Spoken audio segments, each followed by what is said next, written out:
Fala galera do On Fight Podcast, Rafael mais uma vez na área.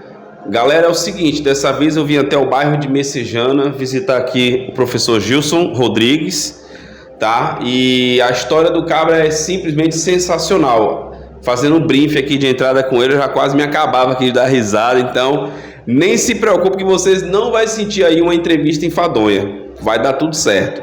Mas, primeiro, como eu sempre peço, galera, vamos ajudar aqui, tá? O canal, se inscreve, curte, compartilha e aí o YouTube vai poder nos recomendar para muito mais pessoas, beleza? Conto aí com vocês.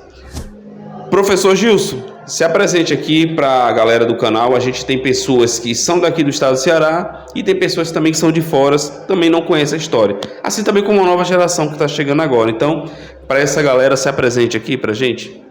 Olá pessoal, meu nome é Gilson Rodrigues, sou professor de Muay Thai, estou aqui radicado em Fortaleza há 25 anos e vou contar muita coisa para vocês, pode ter certeza. Professor, conta pra gente a tua origem, né? Teu início, o que é que te fez entrar no mundo da luta? Não sei se o Muay Thai foi a primeira arte que o senhor iniciou, né? Pode ter sido outra, mas o que é que fez o senhor entrar no mundo da luta? Bom, Rafael, o que me fez entrar no mundo da luta, como na maioria dos garotos, né?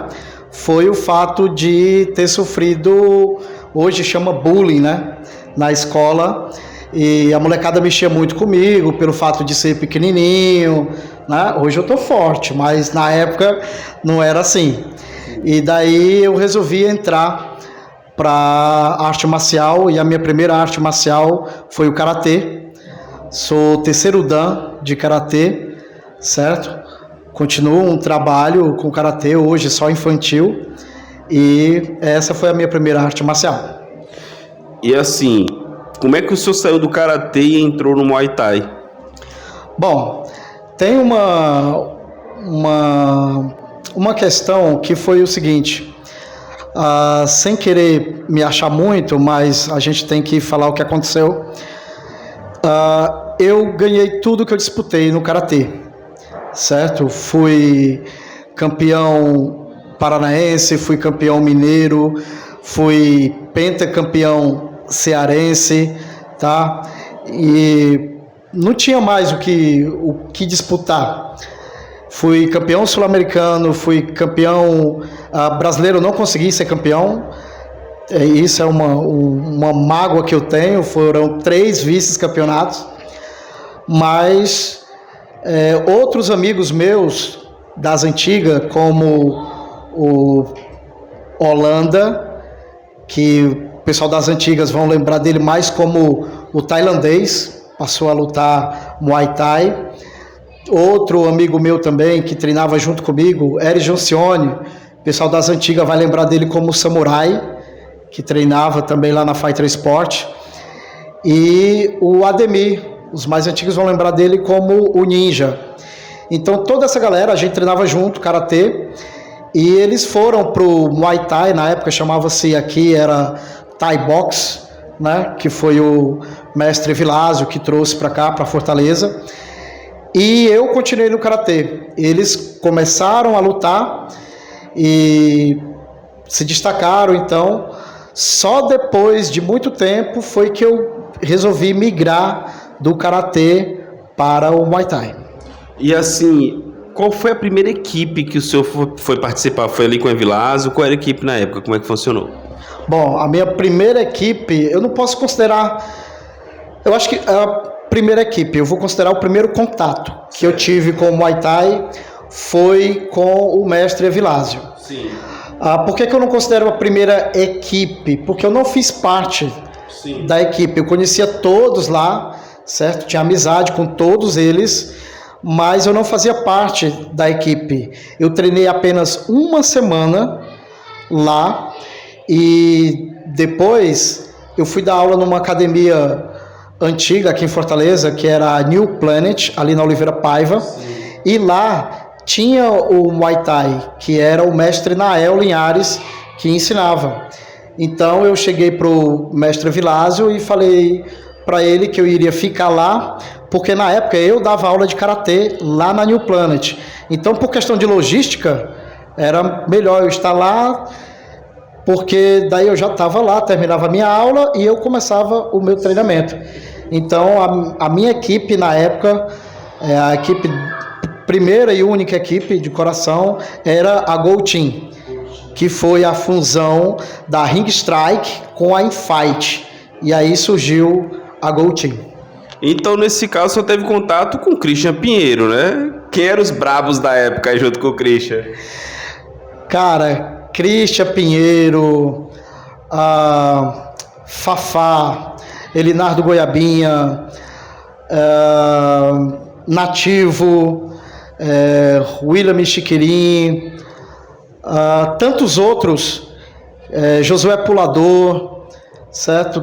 Tantos outros que a gente teve contato, que assim, era uma outra geração, uma geração de ouro, uma galera que lutava na raça mesmo, sabe?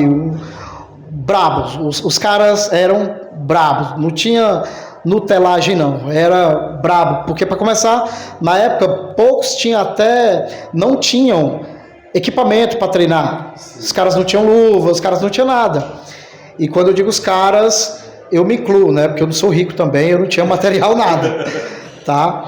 Mas assim, é aquela geração, eu acho que não vai existir mais uma geração como aquela. A gente tem que render os louros das vitórias para os caras, porque os caras abriram o caminho para essa geração de hoje. E assim, professor, então o senhor estava no meio de uma geração, que era a geração, como o senhor fala, né, dos brabos da época. E essa galera, como o próprio Dentão falou para mim uma vez, né, na entrevista, uma galera que gostava de sair na mão, né, sem muita perspectiva aí financeira, mas saía na mão porque gostava. Como é que foi ali a tua primeira luta lá naquele evento do promotor Albani, né? Albani. Conta pra gente como é que foi essa experiência aí. Horrível, horrorosa, uma experiência que não quero passar por isso nunca mais. Por quê? Como eu falei, eu sou do karatê, então eu comecei a treinar e o meu mestre na época, como eu tinha ganhado tudo no karatê, e ele falou assim pra mim, você quer lutar? E eu falei, tudo bem, eu quero sim.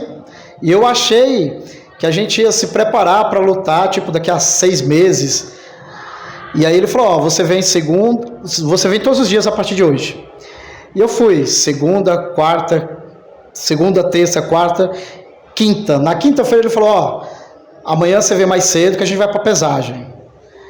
E eu, inocente que era, tava começando no Muay Thai naquela época, eu fui. Só que a pesagem que ele falava era a minha pesagem. Como assim? E eu, cara, sem saber de nada, fui. E quando eu cheguei lá para me pesar, quando chamaram o rapaz lá, eu esqueci o nome dele agora. Galera, eu tô falando coisa de muitos anos atrás. E aí o cara, quando me chamaram, eu ouvi o burburinho do pessoal. E os atletas da época falavam assim, poxa, ou esse cara aí comigo, né? Ou esse cara é muito bom, ou ele é louco, porque a gente não sabe quem é esse cara e ele vai lutar com o fulano. O cara era um bambambam da época. E eu fui lá, me pesei e tal, fez aquela famosa encarada e tal. Mas assim, eu sem perspectiva nenhuma. E confesso que eu era tão, não sei se, mais inocente, que nem nervoso eu fiquei, sabe? Tipo assim, eu não sabia o que é que eu estava fazendo. Mas tudo bem. E aí, no dia da luta, isso foi na sexta, quando foi no sábado, a gente foi lá para lutar. Foi em Maracanaú, essa luta, esse evento. E eu tanto apanhei quanto ele me bateu. Simples. A minha estreia foi horrorosa, certo? O cara não me nocauteou porque ele não quis. Ele teve... Eu não vou dizer que ele teve misericórdia, porque ele não teve. Ele queria era me machucar. E eu saí do ringue carregado aqui, abraçado aqui com os meus amigos, porque eu não conseguia andar mais, de tanto low kicks que eu tomei nas pernas. A minha perna ficou preta, certo? Então, essa foi a lembrança que eu tenho da primeira luta aí. Uma péssima lembrança, por sinal. Histórias, né? Dias de luta, dias de glória. Professor, ainda nessa toada, o senhor foi disputar aí no Brasileiro, né? Como é que foi lá esse Campeonato Brasileiro? Conta pra gente. Então, passado essa primeira luta aí, graças a Deus, passou, e eu quis, eu coloquei na cabeça que eu iria ser alguém que tivesse alguma vitória no esporte, no Muay Thai. E aí houveram outras lutas, né? Então surgiu a oportunidade de eu ir para o Campeonato Brasileiro, certo? E lá é torneio, né? Então por isso que eu falo que o cara campeão brasileiro, ele é realmente campeão brasileiro, porque o cara luta, é um torneio, então luta 2, 3, tem eventos que até chega 5 vezes no dia, certo? E eu tive essa oportunidade de lutar, não consegui ser campeão, tá? Perdi na final porque não aguentava mais, canela machucada, costela machucada, você subir no ringue depois de algumas lutas, você não tem mais. Falei, vou subir para cumprir tabela, só para dizer que subi. E foi isso, essa experiência lá no Rio de Janeiro. Não vou dizer perfeito, porque já tava lá, né? Vem cá. Mas assim, professor, fiquei sabendo também que o senhor parece que estava andando por meio de Minas Gerais, foi isso? E aí chegou lá, botaram o senhor para lutar. Que história foi essa? Então, eu fui para Minas, lá para Belo Horizonte, para visitar os parentes, né? E daí tinha um evento lá e o rapaz lá tava promovendo o evento, era meu amigo, falou, você não quer fazer uma lutinha? Sim. E aí eu não tinha nada a perder, assim, então a gente fez uma luta lá, certo? Nada de importante, era um evento pequeno, um evento... E essa eu consegui ganhar. Foi por pontos, mas eu ganhei. Foi isso. Perfeito. Mas o senhor também teve uma luta que o senhor fez na Fighter Sport. É isso? Do Evilásio, é? Conta pra gente como é que foi esse evento, o que aconteceu, os detalhes pra gente ali. Bom, essa luta foi bem bacana, porque era um evento que o mestre Evilásio fazia, e eu fui participar, né, pela Gold Team, e lutei lá. E uma das coisas que me marcou muito foi, eu vou falar porque o próprio já falou para você, então me dá a liberdade de falar também. Eu estava perdendo a luta, certo? Estava perdendo a luta, tinha perdido o primeiro round, segundo round meia boca, e a gente ia para o terceiro. E o meu treinador, meu mestre na época, ele ficava incentivando para que eu voltasse bem e tal. Mas aí o Christian chegou, pasmem vocês, isso tempos atrás, gente. Ele chegou com uma latinha de cerveja na mão, chegou no meu corner e falou assim, tio, que ele chamava o Nael de tio, eles se tratam por tio. E ele chegou no meu corner e falou assim, tio, peraí, deixa eu falar aqui com o baixinho. Aí falou, baixinho, não adianta você disputar braço com ele, que o braço dele é maior do que o seu, ele vai chegar toda a vida primeiro. Não adianta você tentar pegar a cabeça dele de mão, porque ele faz aqui para trás e já sai. Então você vai trabalhar na linha da cintura e low kicks. E começou a me dar o caminho das pedras, e aí eu consegui vencer a luta pelos conselhos táticos de Christian Pinheiro. Com a latinha de cerveja. Com a latinha de cerveja. Mas conta aí, porque nem tudo são flores, né? Fiquei sabendo que o senhor pegou uma luta braba aí com o Demolidor. Como é que foi essa luta, rapaz? Que problema, hein? Você arrumou pra ti? Cara, arrumaram pra mim, né? Porque depois eu fui ganhando algumas lutas, e aí, sabe que quando o cara vai ganhando algumas lutas, o nome vai subindo. Quero deixar claro aqui que eu nunca fui aquele atleta importante como os caras da época, certo? O Dentão, Goiabinha, Eduardo Cachorrão, Neto Fúria, Fafá, Fabiano, enfim, Dentinho, tinha uma galera aí, certo? Então eu nunca cheguei no nível desses caras. Esses caras eram assim, ó, entende? Eu era aqui, os caras eram aqui, sabe? Eu era no máximo esforçado. E aí cogitaram meu nome para lutar com esse cara, Demolidor, e ele tava, na época, nocauteando todo mundo. A sequência que ele usava, ainda lembro demais, era jab, cruzado e o chute alto, o high kick. Então a gente treinou para anular isso aí, certo? Então já subi no ringue com a guarda alta para não vir um chute na cabeça. E aí começou a luta e ele batia e eu falei, caramba, esse cara não bate tão forte assim. Por que ele tá derrubando a galera? Né? Eu faço sparring lá com uma galera mais pesada, não dá para aguentar. Aí veio o problema. O treinador dele gritou assim, ó: ô Demolidor, ele estudou a tua luta, ele sabe como anular, vamos mudar, vamos fazer aquela outra. Aí eu disse, e agora? Qual? Não me disseram qual era a outra. Cara, a outra foi simplesmente joelhadas, tá? Ele clinchou, na época a gente não tinha noção do clinch como nós temos hoje, era aquele clinch bem arcaico mesmo, mas que funcionava, e ele me pegou no clinch, cara, ele quebrou o meu nariz pra você ver, no segundo round, de joelhada, certo? E aí teve um intervalo do segundo pro terceiro, e como na época também não existia, as regras eram da cabeça da galera, que não tinha, as regras eram só acordadas, não pode isso, não pode aquilo, e pronto. Diferente do que é hoje. Deixando claro, pessoal, que as regras do Muay Thai profissional sempre existiram desde 1920, certo? Só que nós só tivemos acesso a essas informações muitos anos depois. Numa outra oportunidade a gente fala sobre isso. Então, o que acontece? Ele quebrou meu nariz e o árbitro perguntou para mim, disse assim, e aí, dá para continuar?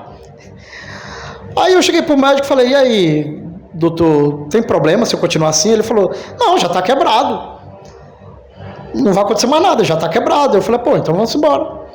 E aí eu fiz o terceiro round também, com o nariz quebrado. Levei acho que mais umas dezenas de joelhadas na cara. Me arrependo disso até hoje. E, enfim, saí de lá direto pro IJF. Entendeu? Aí tive que fazer uma cirurgia no nariz. Queria deixar aqui uma nota de repúdio, porque o médico falou que eu ia ficar com o nariz bonito, igual o Tom Cruise, e não foi o que aconteceu. Tô aqui desse jeito. Mas foi isso, cara. Entendeu? E depois a gente passou, eu fiquei colega desse lutador, Demolidor, a gente se falou outras vezes. E ele se destacou muito no jiu-jitsu e no MMA. Eu não sei que fim levou, não sei onde ele se encontra, mas Demolidor, se tiver vendo isso aí, você fez um estrago em mim, hein? É isso aí. Demolidor tocou terror. Me demoliu.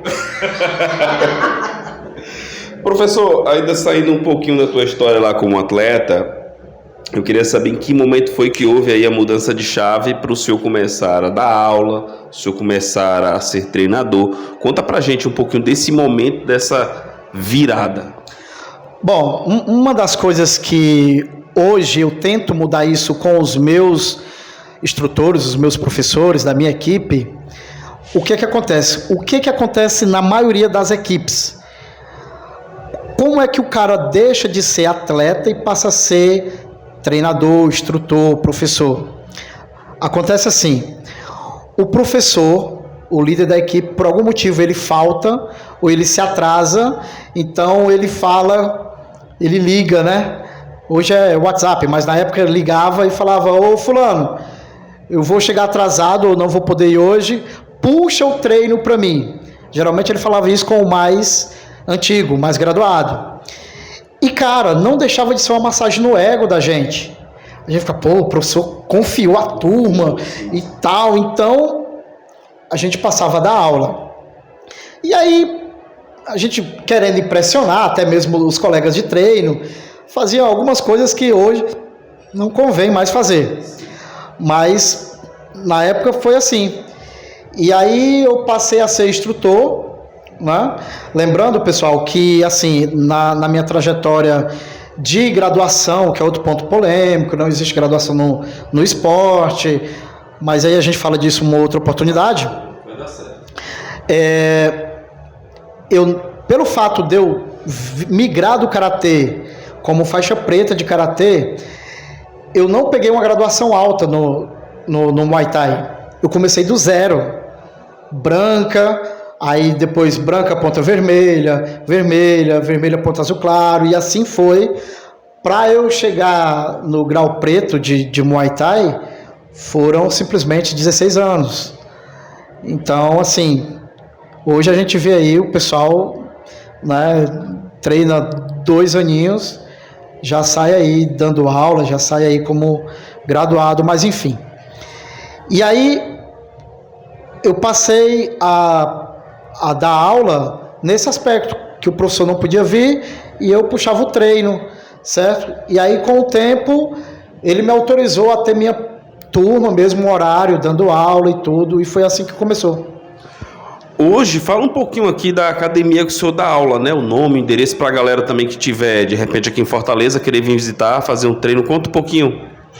Bom, hoje eu estou sediado aqui na Rua Padre Pedro de Alencar, 148, Tribo Academia, certo? Então eu estou aqui manhã, tarde e noite.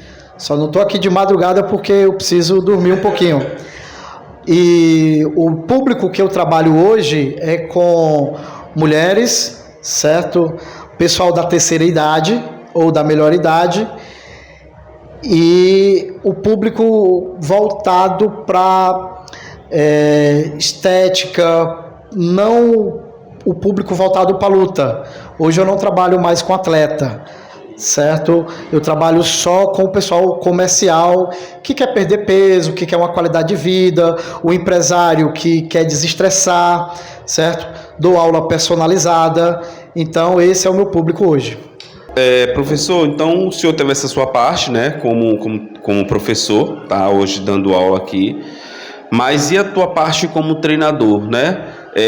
O Fernando, como é que foi que o senhor começou a dar aula para ele e os eventos que ele participou, como é que foi? Bom, antes de falar do Fernando, eu queria falar do meu primeiro atleta. Sim. Que foi o Renan Rodrigues, certo? Era um garoto que era problemático, ele muito brigão na rua e tudo, e veio treinar comigo, e assim, ele me adotou como, não como pai, porque a idade não deixava, mas como irmão mais velho. E aí ele treinou, lutou, ganhou tudo o que disputou, certo? E lutava de 65 quilos, então ele ganhou de todo mundo na época, tá? Então foi uma época muito boa, porque ele parou de competir. Nós chegamos a abrir uma academia juntos, certo? De aluno ele passou a ser meu sócio, e aí depois ele chegou para mim e falou que não ia me vender a parte dele, ele ia me deu a parte dele da academia e disse que não queria mais, que ia tomar outro rumo na vida. E foi assim, a melhor coisa que ele fez, porque levava uma vida desregrada e ele de repente conseguiu se encontrar na igreja. Hoje ele é um homem bem sucedido, casado e tudo. E é um dos caras que, assim, a gente continua amigos hoje, certo? Nós temos contato, mas é um cara que ele não tem rede social, ele vive num mundo à parte, entende? Mas, assim, na minha concepção, foi a melhor coisa que aconteceu para ele, foi ter tido essa virada de chave na vida dele. Perfeito. E toda essa situação que ele se envolveu, então chegou algum momento de delegacia, essas coisas assim? Sim, por diversas vezes eu tive que... Eu estava dormindo e recebia telefonema, e aí eu tinha que ir, de repente, numa barraca de praia, que ele tinha causado uma confusão e estava preso. E aí eu tinha que ligar para um amigo meu, advogado, e a gente ir lá para negociar, para poder soltá-lo e tudo. E foi um período muito difícil. E o Fernando, como é que foi aí? Bom, o Fefe, carinhosamente nós chamamos ele assim. Foi mal, Fernando, eu entrego tudo aqui, não guardo segredo não. O Fefe foi um dos atletas, se não o mais disciplinado atleta que eu já tive. Para você ter uma ideia, o cara passava o aniversário dele treinando. Estava com luta marcada e o aniversário dele era nesse período que compreendia na preparação da luta e ele treinando. Falou, pô, Fefe, se quiser ir esse dia de folga eu te dou. Ele falava, não, professor, vamos treinar, depois da luta a gente comemora o aniversário. Então, um dos caras mais disciplinados que eu já conheci. Perfeito. E como é que foi assim as lutas deles? A luta que mais marcou, que o senhor teve lá presente e vocês, poxa, essa luta aí, o Fernando realmente... Bom, a gente teve várias lutas que marcaram, mas uma que me chamou muita atenção foi a luta que ele foi campeão cearense, certo? Porque... torneio, né, como a gente faz, e nesse dia ele se superou, certo? Ele se machucou na primeira luta, fez mais 2 lutas machucado, com a costela fraturada, e conseguiu se sagrar campeão. Então essa luta foi uma luta assim realmente sensacional para mim. Perfeito. E a Gabi? Como é que foi a história lá com a Gabi? Gabi Maia. Gabi, eu chamava ela de Mokush. Mokush é uma palavra gaélica que quer dizer menina de ouro. Inclusive, eu tomei essa palavra lá daquele filme Menina de Ouro, certo? Com Clint Eastwood, né? Então, a Gabi era uma menina muito dedicada. O sonho dela era ir para o UFC, certo? E ela acompanhava tudo do UFC, tudo. Se você quisesse saber qualquer coisa de qualquer lutador do UFC, liga para a Gabi, que a Gabi sabe o que era, certo? E assim, muita gente não acreditava nela, porque a Gabi, ela era gordinha mesmo, e ela entrou no processo, emagreceu, treinou, se dedicou, certo? E conseguiu ganhar suas lutas, foi campeã também, tá? E assim, quando ninguém acreditava, quando as próprias amigas chegavam para ela e diziam que ela não ia conseguir, ela foi lá e mostrou que era capaz e conseguiu. Inclusive, saudades, Gabi, espero que um dia você volte a treinar. É isso aí, é isso aí. E a Mônica Silveira, como é que foi o caso lá? A Mônica, ela é uma garota que mora lá no Eusébio. E ela treinava com o Fernando na nossa unidade do Eusébio. E aí ela começou a se destacar nos treinos e nós começamos a casar lutas para ela. E ela lutou e também conseguiu se sagrar campeã nas lutas que ela fez, certo? Foi destaque como melhor atleta do ano e recebeu o cinturão, o troféu, e foi assim, foi uma menina fantástica também a história dela como atleta. E o Marley? Marley, agora Agora você mexeu comigo, porque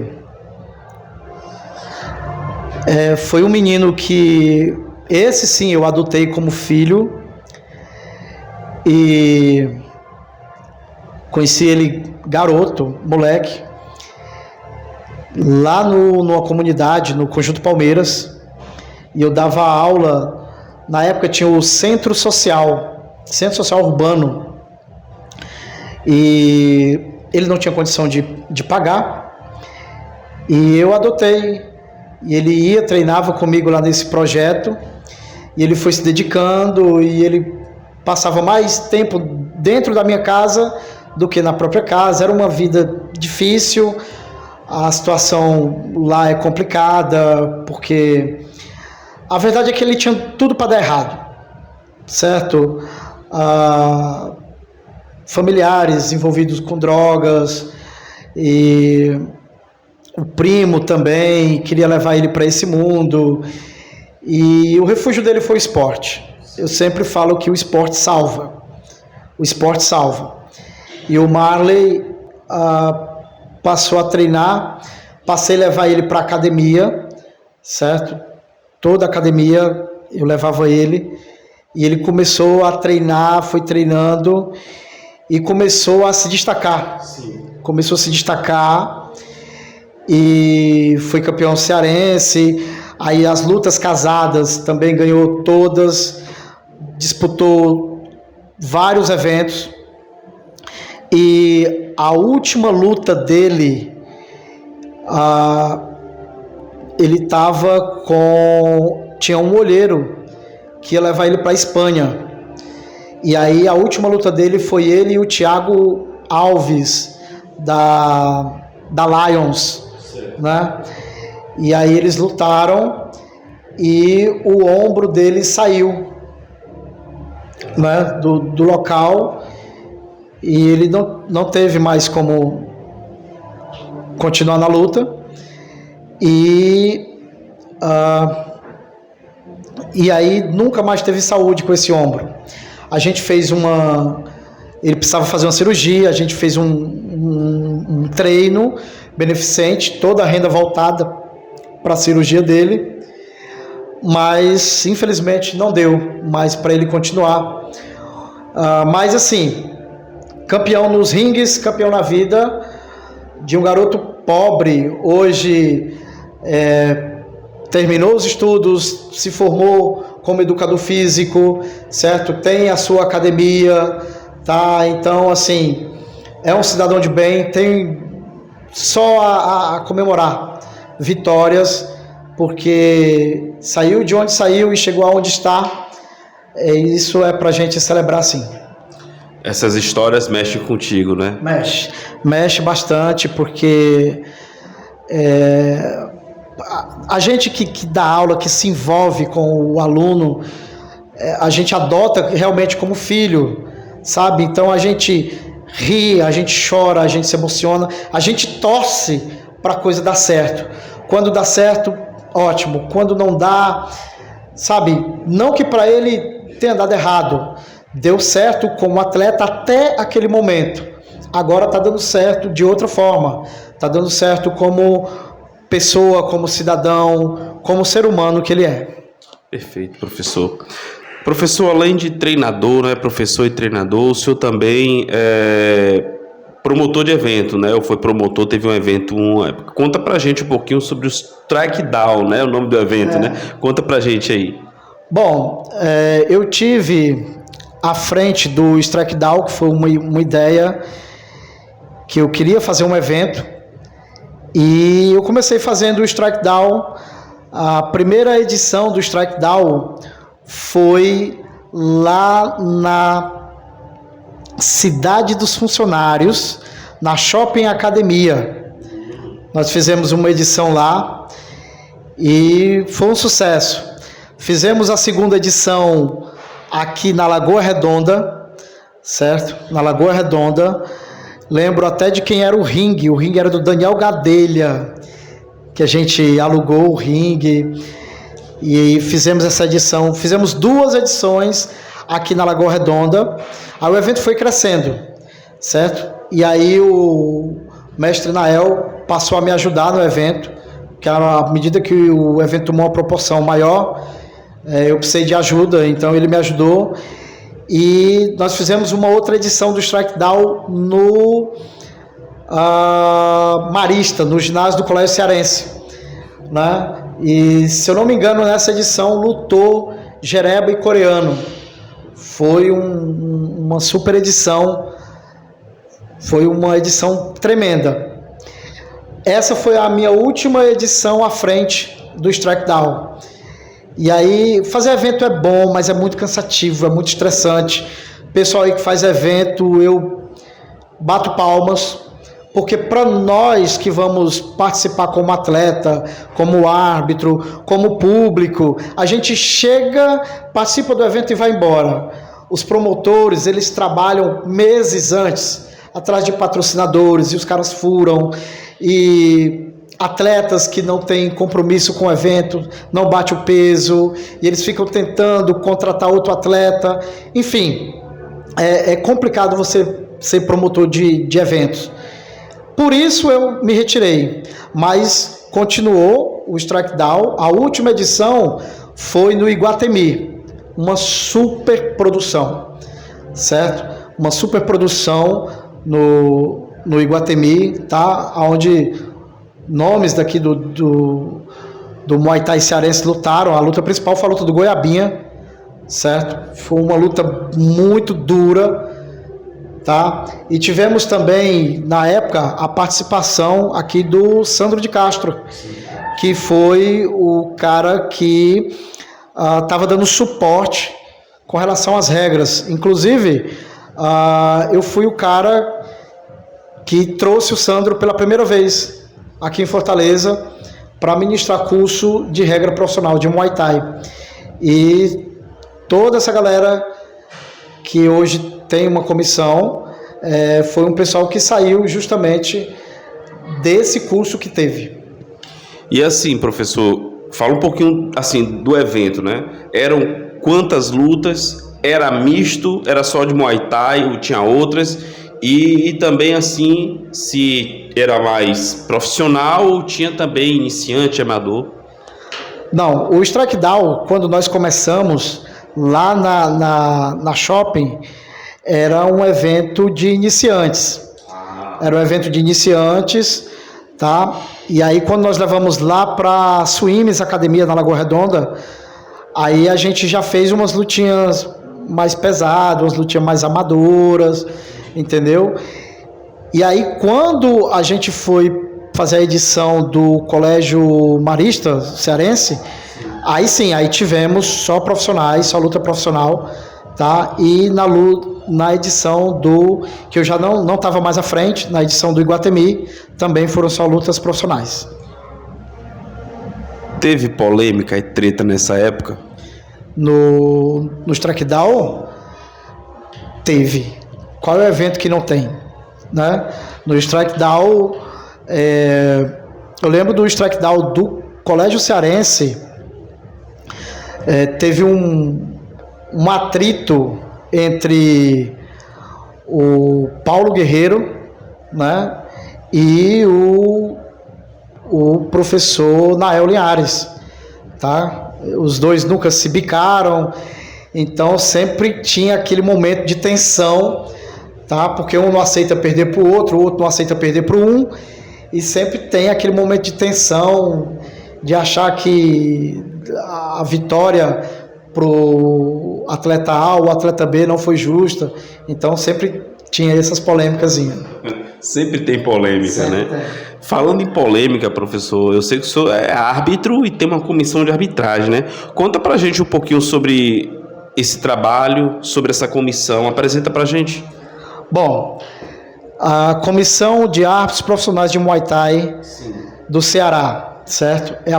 Foi a primeira comissão de árbitros como deve ser, certo? Inclusive, a gente formamos essa comissão após os cursos, porque antigamente não tinha. Antigamente era arbitragem amiga, como era a arbitragem amiga. Sim. O promotor do evento fazia o evento, aí via um conhecido na arquibancada e chamava: ô fulano, chega aqui, senta aqui, me ajuda aqui a marcar. Não tinha cartão de ponto, a súmula, a papeleta.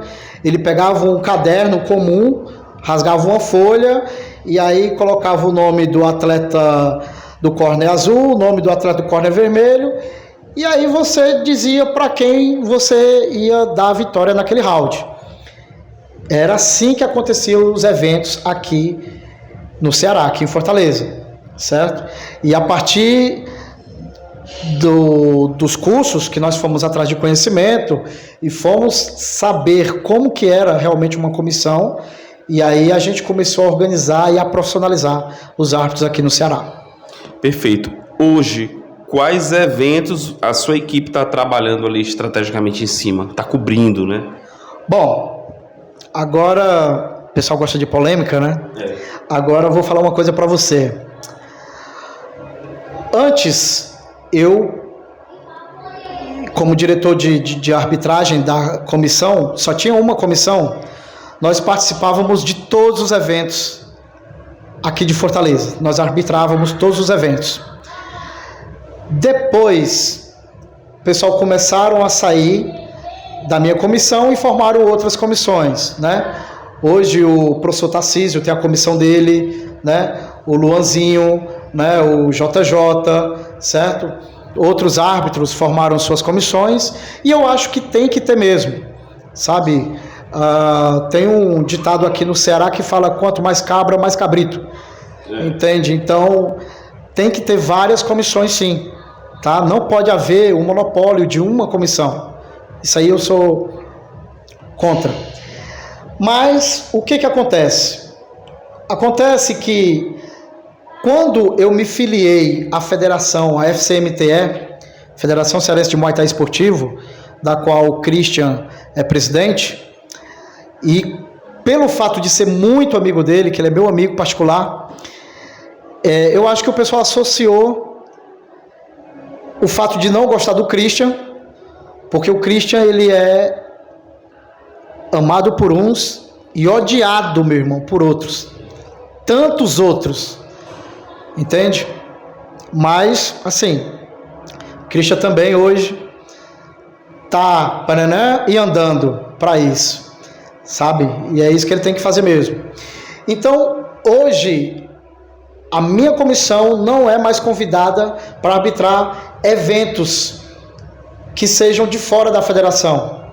Lembrando que qualquer comissão de arbitragem, ela não pode ser comissão da federação, ela não pertence à federação, a comissão ela é independente. Por que não pode? Sim, Isso, por causa da dependência, não pode ser dependente, tem que ser independente. Então, o que acontece? O pessoal ainda não sabe separar as coisas, né? Então, no momento, a gente está arbitrando só eventos da federação, por conta de que fecharam as portas de eventos por fora. Ainda nessa linha, professor, a gente estava conversando em off, o senhor tinha me dito que parece que tinha um lance na regra, né? Que se o árbitro ali for suspeito, pode trocar o árbitro. Explica melhor essa história para mim. Bom, acontece o seguinte, primeira coisa, eu preciso que todo treinador e todo atleta queira entender a regra, queira aprender, queira saber da regra. Tá? A gente vive no país do futebol que todos nós achamos que sabemos de regras de futebol, não é assim? Sim. E no Muay Thai, o pessoal tem o achismo. E no Muay Thai você não pode achar que. Não, você tem que conhecer a regra. Tá? Então tem uma das partes que fala o seguinte, ó. Se o treinador, por algum motivo, ele suspeitar de um árbitro ou um juiz, ele tem o direito de pedir para trocar esse árbitro ou esse juiz, para que ele não se sinta prejudicado na arbitragem. E eu acho que por falta de conhecimento disso, muitos treinadores não gostam de determinados árbitros, juízes, mas deixam que a luta aconteça, e aí acontece algum inconveniente e depois o treinador acusa o árbitro ou o juiz de usar de má fé, certo? Lembrando, gente, que nenhum árbitro, nenhum juiz sai de casa pensando, hoje eu vou prejudicar aquele atleta, entende? Mas eu quero deixar outra coisa clara aqui. Arbitrar é desagradar alguém. Isso é fato. Verdade, verdade. Professor, a gente já está finalizando aqui a entrevista contigo, mas primeiro é o seguinte, tem uma galera, como eu sempre falo, que acompanha a gente e pode estar nesse momento indeciso em cima do muro se entra ou não entra no mundo da luta. Te fazer essa pergunta, vale a pena?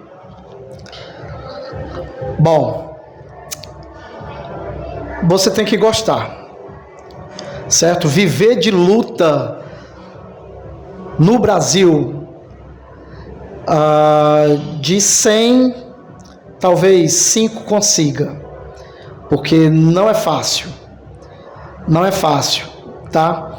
Quando o atleta abre a boca e fala assim, eu sou profissional, eu luto profissional. Exatamente, você luta na categoria profissional, você não é profissional da luta. Entende? São coisas diferentes. Você lutar na categoria profissional é uma coisa, você ser profissional da luta é outra coisa. O profissional da luta, ele tem patrocínio, ele recebe mensalmente de marcas aí, dinheiro. Junto com o dinheiro vem acessórios tais como luva, blusa, short, bandagem, todos os acessórios, mas isso é mensalmente. É diferente do cara que luta na categoria profissional, mas ele é, na grande maioria, um trabalhador comum, assalariado, um cara que não tem condições financeiras. E aí acontece uma outra coisa também que eu acho complicado. O promotor do evento vai e quer pagar o cara com ingresso. Quer dizer, além do cara treinar, ele vai ter que vender ingresso, porque se ele não vender, ele não vai receber o dinheirinho dele. Entende? Se bem que tem eventos que estão fazendo diferente. Tem a bolsa do cara e ainda uma porcentagem em ingresso. Aí é bacana. Agora querer pagar o atleta só em ingresso, não acho interessante. Mas tem que lembrar de uma coisa. Se você quer viver de luta, você tem que avaliar se você tem condições financeiras para viver disso. E se você tem condições psicológicas também para viver disso. É isso aí, galera. Estamos ficando por aqui, mas primeiro vou colocar para vocês agora a rede social do professor, tá bom? Tá passando para vocês agora aí na tela. Professor, muito obrigado por ter me recebido aqui na academia, no espaço onde eu dou aula. Gente, esse espaço aqui é reservado, tá? A academia fica lá na frente, ok? Mas um espacinho aqui, uma salinha reservada que ele pôde aqui separar para a gente estar fazendo essa entrevista nesse momento. Professor, muito obrigado mais uma vez e como eu sempre digo, saúde!